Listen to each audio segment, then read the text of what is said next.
Hi guys, it's Miss Maya from the Green Free Library, here to share another story time with you. Want to say hi to my story time friends, Anna and Peter, Kate and Andrew, Ella and baby Ava, Lydia, Quinn, Cerie, Parker, Stanley, and Henry, and baby Charlie.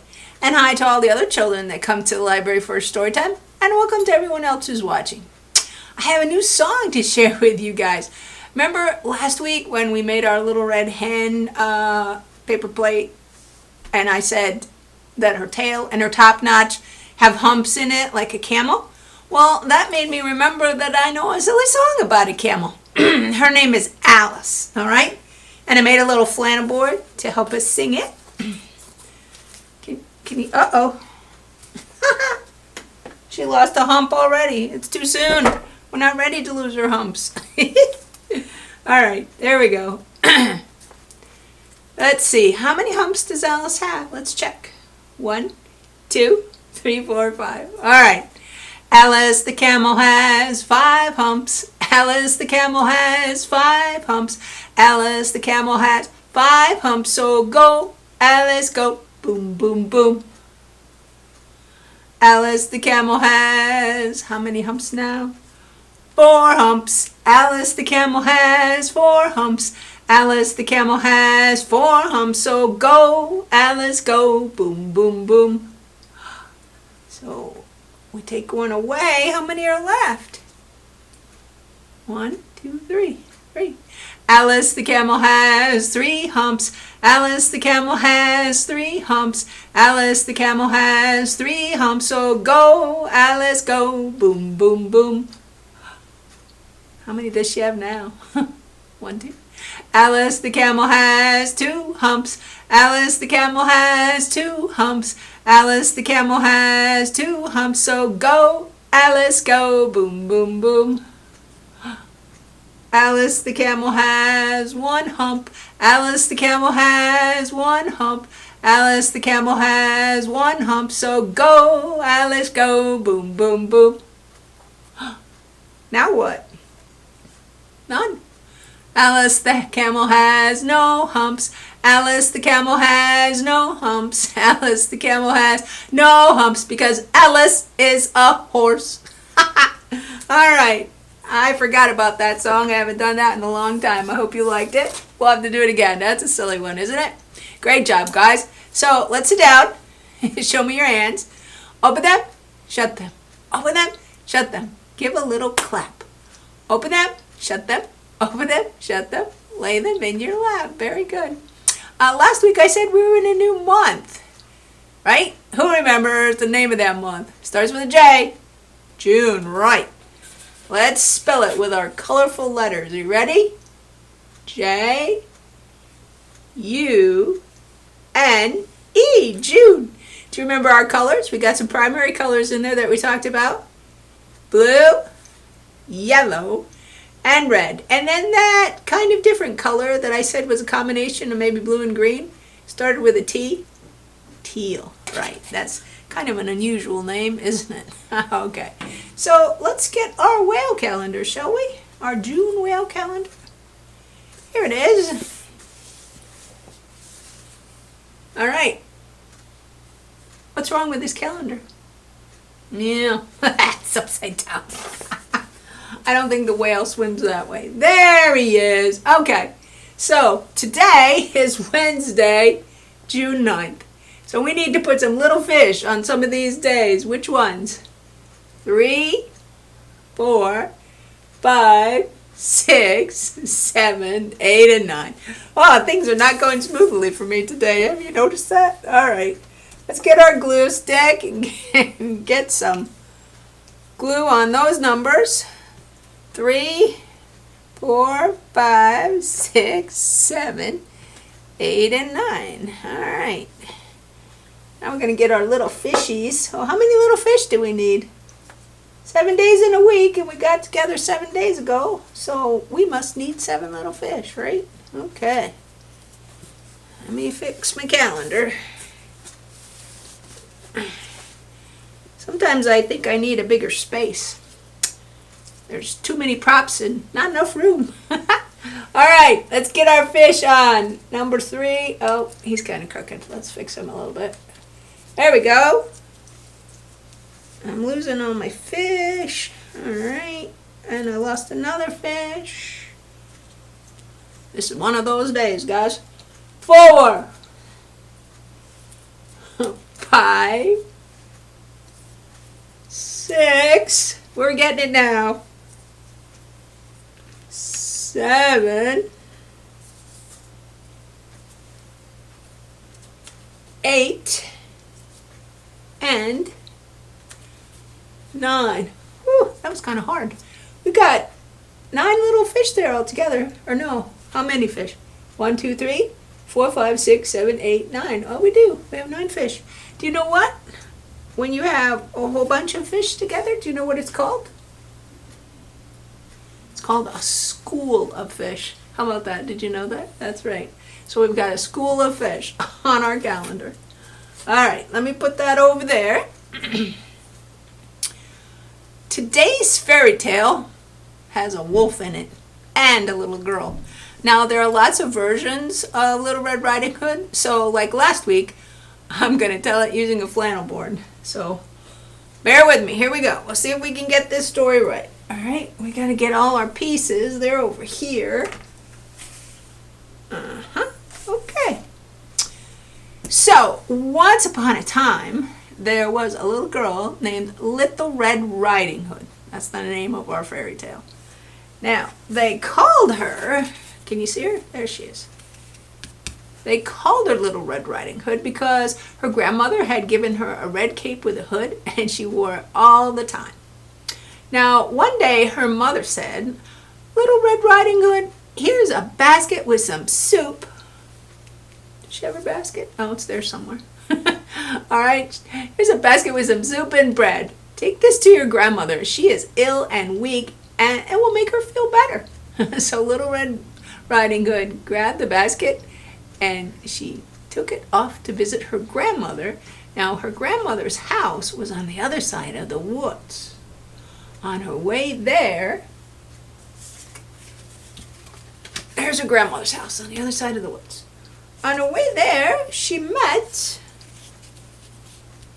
a big bad wolf. "Good day, Little Red Riding Hood," said the wolf. "Good day," replied Little Red Riding Hood. "Where are you going?" asked the wolf. "To grandmother's house." "And what is in your basket?" "Soup and bread for my grandmother. She's not well," answered Little Red Riding Hood. "And where does she live?" "Oh, on the other side of the woods, in a little cottage." "You know," said the wolf, "there are some lovely flowers by the side of the path. I bet your grandmother would like some." Well, Little Red Riding Hood thought that was a good idea. So she went to pick some. And while she was doing that,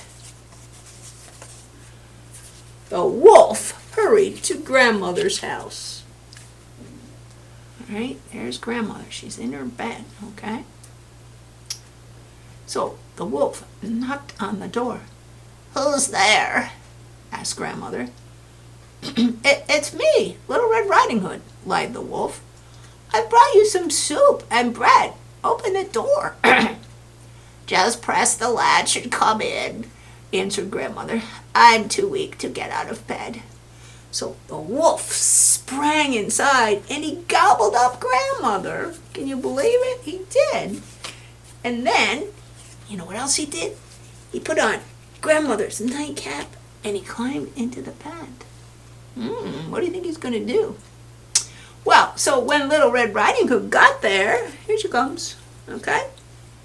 And she was surprised that the door was open. So she went inside and she walked over to the bed and she found what she thought was her grandmother, but something didn't look right, for the wolf had put the cap down near his eyes. "Oh, grandmother," she said, "what big eyes you have." "Oh, the better to see you with, my dear," said the wolf, trying to sound like grandmother. "And what big ears you have." "Well, the better to hear you with, my dear." "And what a big mouth you have." "The better to eat you with, my dear." And the wolf jumped out of bed and he gobbled up Little Red Riding Hood. Just like that, basket and all. Well, then the wolf, he laid back down in the bed because he was full now, and he took a nap, and he started to snore very loudly. Just then, a woodsman was passing by. There's our woodsman, okay? And he heard that loud snoring, and he didn't think that sounded right. So he went inside, and he saw the wolf in the bed, and right away he knew that the wolf must have eaten grandmother. So he took his axe, and he cut the wolf's belly, and out came grandmother and Little Red Riding Hood, basket and all. How about that? So the three of them sat down and they ate the soup and the bread, and the wolf never bothered anybody again. The end. All right, that was a funny fairy tale, wasn't it? So, you know what? We have some books at the library that have versions of the story too. All right. One has versions from other countries, the story from as they tell it in other countries, and it's called Little Red Riding Hood Stories from Around the World by Jessica Gunderson. All right.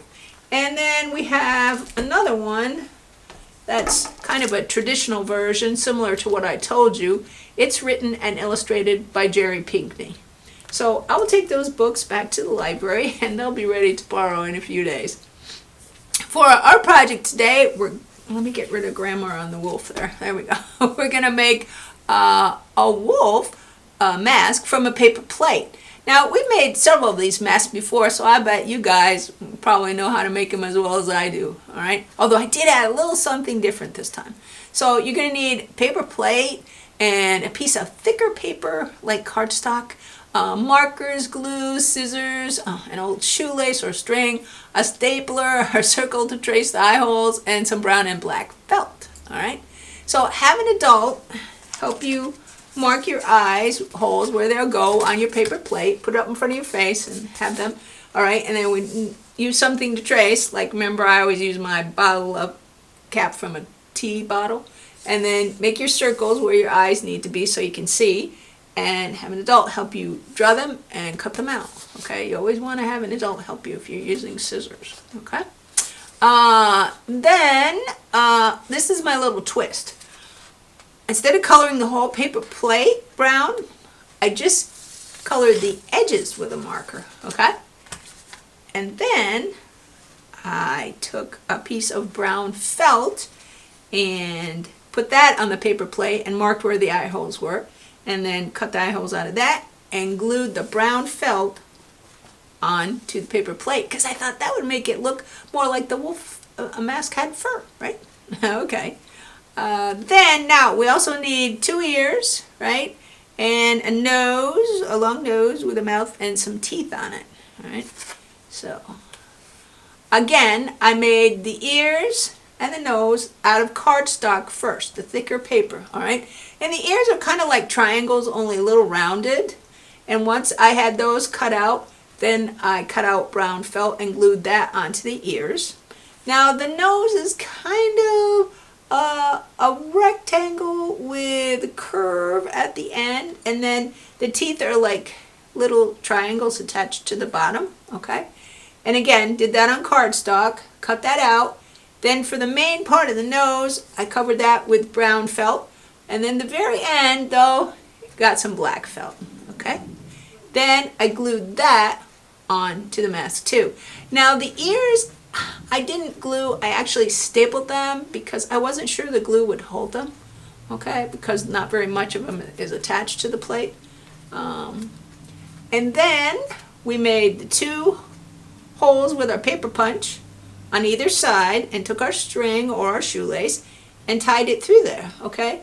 Now, if for some reason you don't want to make a mask that you look through, you could skip the string part and you wouldn't have to cut out the holes. You could actually just draw big eyes on there if you wanted to. But if you want to go for the mask, which I think they're fun because you can use them for costumes, there I am. There we have our big bad wolf mask. What do you think? Huh? All right. As I mentioned before, registration is now open for our summer reading program. The teens teens and adults can actually start recording their minutes, I believe, on June 13th.